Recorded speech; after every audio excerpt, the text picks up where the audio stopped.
बेटी को तूने मुझसे दूर रखा, वो तुझे छोड़ूंगा नहीं। मैंने तुमसे इसलिए कहा, तुमने उस पर यकीन कर लिया। तो क्या करूं? आपकी बात मानो। हाँ, मेरी बात पे यकीन करो, क्योंकि मैंने ऐसा कुछ नहीं किया है। सर सोनिया खन्ना, सोनिया खन्ना, सोनिया खन्ना। ये चलो मन्नत, ये वही बाप हूँ तो इसको क्यों बुलाओगे? अपनी बेटी से मिलने आया हूँ, देख तो मुझे कौन रोकता है? मैं क्यों आज तुम्हारी आंखों में इतनी नफरत देख रहा हूँ? मैंने कोई गुनाह किया है क्या? अकेला छोड़ दो हमें। इतनी मुश्किल से मैंने अपनी जिंदगी समेटी है, बर्बाद कर दिया इस आदमी ने मुझे। धमकी दी मुझे कि वो आ रहा है, वो नहीं ढूंढेगा, मुझे बर्बाद कर देगा। मुझे प्लीज छुपा दो, मुझे कहीं छुपा दो। Relax relax. तुमने ये सब कुछ अपनी माँ के लिए किया ना? सोनिया ने ऐसा तुमसे क्या कहा जिससे तुमने अपना फैसला बदल लिया? उसके मुंह से निकला हुआ एक एक शब्द झूठ होता है, फरेब होता है। तुम मानो या ना मानो, मैं ऐसी होती है जो अपने बच्चे को पैदा होते ही सड़क पे छोड़ दे मरने के लिए। इसने मेरी जिंदगी उजाड़ी है, मैं इसको बर्बाद कर दूंगा। श्रुति बहुत ज़्यादा दुखी होती है। वो मंदिर के सामने होती है, वो बोल रही होती है, माता रानी ऐसा सब कुछ क्यों हो गया? मुझे अपनी बहन के बारे में कुछ भी क्यों नहीं पता चला? प्लीज़ आप जल्दी से सब कुछ ठीक कर देना। काफ़ी ही ज़्यादा दुखी होती है, वो रो रही होती है। तभी विक्रांत श्रुति के पास आता है और श्रुति को संभालने की कोशिश करता है। वो बोलता है, आंटी आपकी कोई भी गलती नहीं है। श्रुति बोल रही होती है, मैंने हमेशा से ही सोनिया को गलत समझा, लेकिन सोनिया बिल्कुल सही थी। उसने मुझे इतना तक नहीं बताया, उसके साथ ये सब कुछ हुआ। उसे मुझ पर इतना भी भरोसा नहीं था क्या? मैं बड़ी बहन होने का फ़र्ज़ नहीं निभा पाई। विक्रांत बोलता है, आंटी आपकी कोई गलती नहीं थी, आप बिल्कुल फिक्र मत कीजिए, ऐश्वर्या आंटी बिल्कुल ठीक हो जाएगी। तभी ऐश्वर्या ज़ोर ज़ोर से मन्नत का नाम चिल्लाती है। इधर मन्नत दौड़कर ऐश्वर्या के पास जाती है। ऐश्वर्या बहुत ज़्यादा डरी हुई होती है। वो बोल रही होती है, वो यहाँ आ जाएगा, वो मुझे बर्बाद कर देगा। मन्नत बोलती है, कौन आ जाएगा? ऐश्वर्या बोलती है, मैं उससे मिली थी, उसने बोला था कि मैं तुम्हें बर्बाद कर दूंगा। मैं आज ही उससे मिली थी, मैं इन्वेस्टर ढूंढ रही थी तुमसे सारी प्रॉपर्टी वापस लेने के लिए, तभी मैं उससे मिली। उसने मुझे बोला, उसने मुझे धमकी दी कि वो मुझसे मेरा सब कुछ छीन लेगा। मन्नत प्लीज़ तुम मुझे बचा लो। मन्नत बोलती है, मैं आपके साथ ही हूँ। ऐश्वर्या बोलती है, तुम मुझसे प्रॉमिस करो, तुम मेरा ही साथ दोगी। मन्नत बोलती है, आप बिल्कुल फिक्र मत कीजिए, मैं आपसे वादा करती हूँ, मैं आपका साथ दूंगी, आपको कोई भी कुछ नहीं कर पाएगा, मैं आपके साथ हूँ, पूरा परिवार आपके साथ है। आगे हम गगन को देखते हैं। गगन बहुत ही ज़्यादा दुखी होता है। वो बोलता है, ऐश्वर्या के साथ इतना सब कुछ हो गया, लेकिन मुझे कुछ भी नहीं पता था, मैं अच्छा पति नहीं बन पाया। रोनी गगन को संभालने की कोशिश करता है। गगन बोलता है, ऐश्वर्या का सच जब मुझे पता चला तो मैंने सोचा था कि ऐश्वर्या कितनी बुरी माँ है जो अपनी बच्ची को छोड़कर यूँ आ गई, लेकिन नहीं, आज पूरा सच पता चलने के बाद मुझे समझ आ रहा है कि ऐश्वर्या मन्नत से नहीं भाग रही थी, वो तो उस शख्स से दूर भाग रही थी। नीतू बोलती है, गगन भाई साहब आपको पूरा पता है क्या, वो उसी की बेटी है? क्योंकि उन दोनों की शक्ल बिल्कुल भी नहीं मिलती। विक्रांत बोल रहा होता है, माँ आप ऐसी कैसी बातें कर रहे हैं, आपकी और मेरी शक्ल भी नहीं मिलती, तो क्या मैं आपका बेटा नहीं हूँ? मैं आपका ही बेटा हूँ ना। इधर रोनी और नीतू दोनों ही बहुत ज़्यादा घबरा जाते हैं। विक्रांत किचन में होता है, वो फ्रूट कट कर रहा होता है। उसे बार बार मल्लिका की बातें याद आती है। उसे बार बार ये भी याद आता है कि श्रुति की आंटी क्या बोल रही थी। मन्नत की बातों को भी याद करता है। वो सोच रहा होता है कि कुछ ना कुछ तो है जो मिस मन्नत मुझसे छुपा रही है। विक्रांत जूस बना रहा होता है, लेकिन वो मिक्सर का ढक्कन ठीक से बंद नहीं करता। वहाँ पर श्रुति आती है, वो विक्रांत की हेल्प करती है। वो बोलती है, बेटा तुम्हारा धन कहाँ पर है? इधर विक्रांत श्रुति को बोल रहा होता है, आपकी सर्जरी मेरी शादी से पहले ही हुई थी ना? श्रुति बताती है, हाँ। विक्रांत सोच रहा होता है, अब मुझे सब समझ आ रहा है। इधर हम मन्नत को देखते हैं। मन्नत के पास अनिरुद्ध का कॉल आता है। अनिरुद्ध मन्नत को बोलता है कि मुझे तुमसे मिलना है ताकि ऐश्वर्या का सच सबके सामने आ जाए। मन्नत बोलती है, मैं उनके साथ कुछ नहीं करना चाहती। अनिरुद्ध बार बार बोल रहा होता है, लेकिन तुम्हें तो उनका सच सबके सामने लाना था ना। इधर मन्नत बोलती है, आज मुझे सब पता चल गया है, मैं उनके साथ कुछ नहीं करना चाहती, प्लीज़ आप उन्हें अकेला ही छोड़ दीजिए। मन्नत कॉल कट कर देती है। इधर अनिरुद्ध को काफ़ी ज़्यादा गुस्सा आता है। वो सोच रहा होता है कि ऐसा क्या हो गया है कि मन्नत ने अपना इरादा बदल लिया। इधर विक्रांत मन्नत को बोलता है कि मुझे आपसे कुछ बात करनी है। मन्नत ऐश्वर्या को ठीक से सुलाकर वहाँ से चली जाती है। इधर हम अनिरुद्ध को देखते हैं। वो बहुत ही ज़्यादा गुस्से में होता है। वो ड्रिंक कर रहा होता है। वो बोल रहा होता है कि उस ऐश्वर्या ने ऐसा कौन सा खेल खेल लिया है जिसकी वजह से मन्नत ने अपना इरादा बदल लिया है। मन्नत कल तक को उसकी दुश्मन बनी हुई थी, लेकिन आज उसने अचानक से सब कुछ ऐसे कैसे बोल दिया कि वो ऐश्वर्या राय की सिंह के साथ कुछ नहीं करना चाहती, उनका सच सबके सामने नहीं लाना चाहती।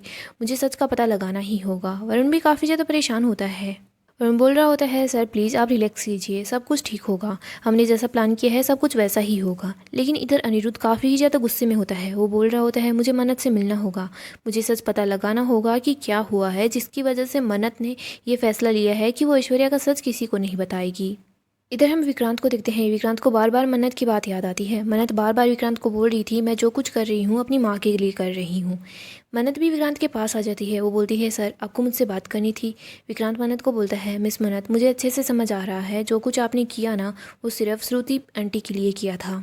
मन्नत और विक्रांत को पिछले दिनों की ही बात याद आती है। मन्नत विक्रांत को समझाने की कोशिश करता है लेकिन विक्रांत बोल रहा होता है नहीं मन्नत मुझे सब समझ आ गया है, आपने मेरे प्यार को बेचा नहीं, आपने अपनी माँ के प्यार को चुना। आप अपनी माँ के लिए सब कुछ कर रही थी। शायद हो सकता है ऐश्वर्या आंटी ने आपके सामने ये शर्त रखी होगी कि वो उन्हें लीवर का टुकड़ा तभी देगी जब आप मुझसे रिश्ता तोड़ लोगी, इसी वजह से आपने ये सब कुछ किया ना। मन्नत बोलती है आपको सब कुछ कैसे पता चला। विक्रांत बोलता है मुझे सब कुछ मल्लिका की बातों से पता चल गया। मल्लिका ने जैसे बातें बोली ना उससे मुझे साफ साफ समझ आ रहा था कि उसने ऐसा क्यों बोला है और आपने वो सब कुछ क्यों किया था। मन्नत रो रही होती है। वो विक्रांत को बोलती है सॉरी। इधर विक्रांत बोल रहा होता है इसमें आपकी कोई गलती नहीं है, गलती मेरी है। वो मन्नत के सामने हाथ जोड़कर माफ़ी मांगता है। मन्नत बोलती है प्लीज़ सर आप ऐसा मत कीजिए, आपकी कोई गलती नहीं है। विक्रांत और मन्नत दोनों ही काफ़ी ज़्यादा इमोशनल हो जाते हैं। विक्रांत बोल रहा होता है मैंने मल्लिका को देख लिया, वो कितनी ख़राब लड़की है, उसकी माँ कितनी बीमार थी लेकिन फिर भी वो अपनी माँ को नीचा दिखाने में कोई कसर नहीं छोड़ रही और एक तुम हो जो उनका इतना साथ दे रही हो। विक्रांत और मन्नत दोनों रो रहे होते हैं, एक दूसरे के पास ही होते हैं। विक्रांत वहाँ से जा रहा होता है। मन्नत बोलती है मल्लिका आपकी पत्नी है लेकिन मैं आपकी कुछ नहीं लगती। विक्रांत बोलता है मुझे झूठे लोगों से नफरत है, मैं मल्लिका के साथ नहीं रहना चाहता, मैं उससे छुटकारा पाकर ही रहूँगा। और मिस मन्नत मैं आपसे ही प्यार करता हूँ। विक्रांत और मन्नत दोनों वहाँ से जा रहे होते हैं। तभी विक्रांत की घड़ी मन्नत के कपड़ों में अटक जाती है। विक्रांत बोल रहा होता है देखो भगवान जी भी यही चाहते हैं कि हम दोनों साथ ही रहें। विक्रांत और मन्नत दोनों काफ़ी ज़्यादा खुश हो जाते हैं। विक्रांत वहाँ से चला जाता है। इधर मन्नत के पास फिर से अनिरुद्ध का कॉल आता है। अनिरुद्ध बोल रहा होता है क्या हुआ मन्नत, तुम मुझे बताओ तुमने अपना इरादा क्यों बदला है। मन्नत बोलती है मैं आपको बोल रही हूँ ना मैं कुछ भी नहीं करना चाहती, आपने मेरी बहुत हेल्प की है उसके लिए थैंक यू सो मच। इधर अनिरुद्ध बोलता है ऐश्वर्या राय सिंह का सच सबके सामने आना ही चाहिए, वो कितनी गिरी हुई औरत है सबको पता लगना चाहिए। मन्नत बोलती है सॉरी सर लेकिन मैं उनका सच किसी को नहीं बताना चाहती। अनिरुद्ध बोलता है लेकिन तुम एक बार मुझसे मिल लो, मुझे तुमसे ज़रूरी बात करनी है। मन्नत बोलती है ठीक है आप पीछे के दरवाजे के पास आ जाइए। इधर हम सब घर वालों को एक साथ देखते हैं। नीतू बोल रही होती है जन्माष्टमी आने वाली है, सब लोग मिलकर इस त्यौहार को मनाते हैं। दादी बोलती है हाँ सारी तैयारियाँ अच्छे से कर लेना। नीतू बोलती है हम धूमधाम से जन्माष्टमी मनाएंगे। दादी बोलती है तुम मल्लिका को अपने साथ रखना ताकि ये भी अपनी गलतियों की माफ़ी मांग सके और सब कुछ ठीक हो जाएगा। सभी लोग मल्लिका से अपसेट होते हैं लेकिन दादी बार बार मल्लिका की ही साइड लेती है। इधर हम देखते हैं श्रुति ऐश्वर्या को ले आती है। सब लोग बोलते हैं ऐश्वर्या तुम्हें आराम करना चाहिए था। ऐश्वर्या बोलती है मुझे ऐसा लग रहा है कि जब भी मैं अपने परिवार के साथ रहूँगी ना तो मैं जल्दी ही रिकवर कर जाऊँगी। विक्रांत बोलता है आंटी आप बिल्कुल फिक्र मत कीजिए, आपके साथ आपका पूरा परिवार है और आपको ज़्यादा से ज़्यादा रेस्ट करना है ताकि आप जल्दी से ठीक हो जाएं। ऐश्वर्या बोल रही होती है मन्नत कहाँ पर है, वो यहाँ क्यों नहीं दिख रही। इधर हम मन्नत को देखते हैं जो कि अनिरुद्ध के साथ होती है। अनिरुद्ध मन्नत को बोलता है मन्नत तुमने अपना इरादा क्यों बदला। मन्नत बोलती है आपको नहीं पता कि उनके साथ क्या हुआ था, मुझे उनका पूरा पास्ट पता चल गया है। अनिरुद्ध बोलता है तुम मुझे बताओ तो सही आखिरकार क्या बात है। मन्नत बोलती है ये पर्सनल बात है, मैं आपको नहीं बता सकती। अनिरुद्ध बहुत गुस्से में होता है। वो बोलता है उसने मेरी ज़िंदगी बर्बाद कर दी, मैं उसे नहीं छोड़ने वाला, उसका सच सबके सामने आएगा। अनिरुद्ध घर के अंदर आ रहा होता है। मन्नत अनिरुद्ध को रोकने की कोशिश करती है लेकिन अनिरुद्ध नहीं रुकता। इधर ऐश्वर्या बोल रही होती है मन्नत अभी तक नहीं आई, वो कहाँ है। श्रुति बोलती है मैं अभी मन्नत को ढूंढती हूँ। श्रुति जाकर दरवाज़ा खोलती है तो सामने अनिरुद्ध और मन्नत होते हैं। अनिरुद्ध घर के अंदर आ जाता है और वो बोल रहा होता है सोनिया खन्ना। इधर ऐश्वर्या जैसे ही अनिरुद्ध को देखती है तो वो काफ़ी ज़्यादा डर जाती है। ऐश्वर्या बार बार बोल रही होती है ये आदमी मुझे नुकसान पहुंचाने के लिए आया है, प्लीज़ इसे मुझसे दूर रखो, ये वही है ये वही है। मन्नत बोलती है आप कौन हो। अनिरुद्ध बोलता है तुम्हें अभी तक नहीं पता चला, मैं तुम्हारा बाप हूँ। इधर ऐश्वर्या मन्नत को अपने पास कर लेती है और बोलती है मेरी बेटी सिर्फ मेरी ही है, भले ही मैं अच्छी माँ नहीं बन पाई लेकिन मैं अपनी बच्ची को तुम्हारे हवाले नहीं कर सकती। इधर मन्नत को पता चल जाता है कि अनिरुद्ध कोई और नहीं उसी का बाप है। मन्नत को बहुत गुस्सा आता है। सब लोग अनिरुद्ध को बोल रहे होते हैं तुम अभी के अभी यहाँ से चले जाओ वरना हम पुलिस को यहाँ पर बुला लेंगे। इधर ऐश्वर्या मन्नत को बोलती है मन्नत तुम मुझसे दूर मत होना, मेरे ही पास रहना। अनिरुद्ध बोलता है मन्नत तुम्हें मेरी बात सुननी होगी, तुम अब तक अपने पिता के लिए तरस रही थी लेकिन इस औरत ने ऐसी कौन सी तुम्हें कहानी बता दी है जो तुम मुझे देखना तक पसंद नहीं कर रही। मन्नत गगन के पीछे छुप जाती है और बोलती है मुझे आपसे नहीं मिलना। अनिरुद्ध बोल रहा होता है मैंने क्या किया है। मन्नत अनिरुद्ध के पास आती है और बोलती है जो कुछ किया है सब आपने ही किया है, सारी की सारी आपकी ही गलती है। गाइस अगर आपको डेली अपडेट जानना पसंद है तो आप हमारे चैनल को सब्सक्राइब कर लें, साथ ही साथ वीडियो को भी लाइक कर दें ताकि आपको अपडेट यूं ही मिलती रहे। मन्नत को अनिरुद्ध पर बहुत गुस्सा आता है। वो अनिरुद्ध की कॉलर पकड़ लेती है और बोल रही होती है मेरी माँ से दूर रहो, आप बहुत बुरे इंसान हो, आपकी वजह से मेरी माँ मुझसे नफरत करती हुई आई है। अनिरुद्ध बोलता है मन्नत तुमने इस औरत की बात पर भरोसा कर लिया। मन्नत बोलती है आपने मेरी माँ के साथ जोर ज़बरदस्ती की जिसकी वजह से ही मेरी माँ मुझसे नफरत करती हुई आई है। अनिरुद्ध बोलता है ऐसा कुछ नहीं है। मन्नत बोलती है आपके पास कोई प्रूफ है क्या। अनिरुद्ध सोच रहा होता है कि मतलब ऐश्वर्या ने इतनी बड़ी कहानी इन लोगों को बता दी है जिसकी वजह से सब लोग यही समझ रहे हैं कि मैंने ही ऐश्वर्या के साथ गलत किया, लेकिन सबको अभी सच नहीं पता है।